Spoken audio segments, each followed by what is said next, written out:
Mga kabadgetarian, meron na ba tayong ipon? Ang tanong, nasaan ang iyong ipon? Nasa bangko ba na tumutubo ng interest o nasa ilalim lang ng iyong kama? Hi there, this is Shingitan, your pambansang wealth coach. Ngayon, meron tayong ipon, meron tayong minsan 13th month bonus at holiday income. Ang tanong, saan mo nilalagay ang savings para tumubo at hindi matulog? Ayon po sa datos, ang regular savings account ng traditional na bangko ay nagbibigay ng mga less than 1% interest per annum.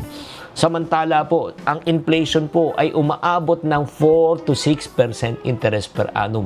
Ang ibig sabihin po niyan, kung ang pera po natin ay nasa ilalim ng kama, or let's say, nasa bangko ng regular account, hindi kumikita.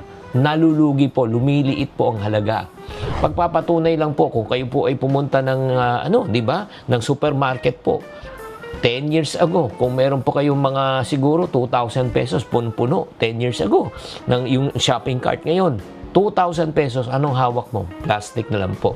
So, nakita nyo po. So, ang tanong, saan pwede natin ilagay para lalo pang tumubo at talunin ng inflation? Una, sa mga digital bank savings account. O yung mga magaganda nyo, lalo na kung meron kayong emergency fund, no, na pwede naman may withdraw anytime.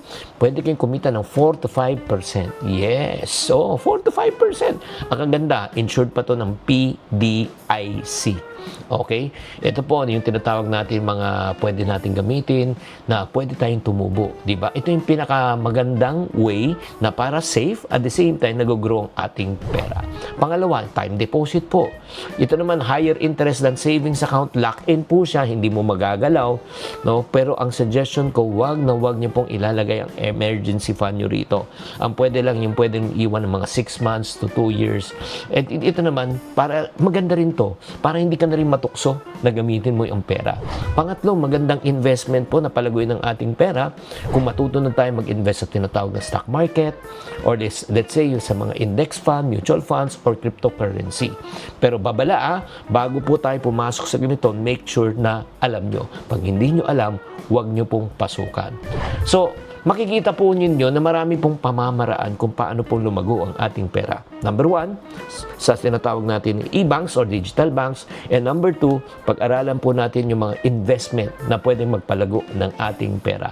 Ang pera po ay pwedeng mapunta sa dalawang landas. Una, natutulog, o pangalawa, gising at kumikita. Kaya ang tanong ko po sa inyo, anong pipiliin nyo? Patulugin ang pera o palaguin ang pera?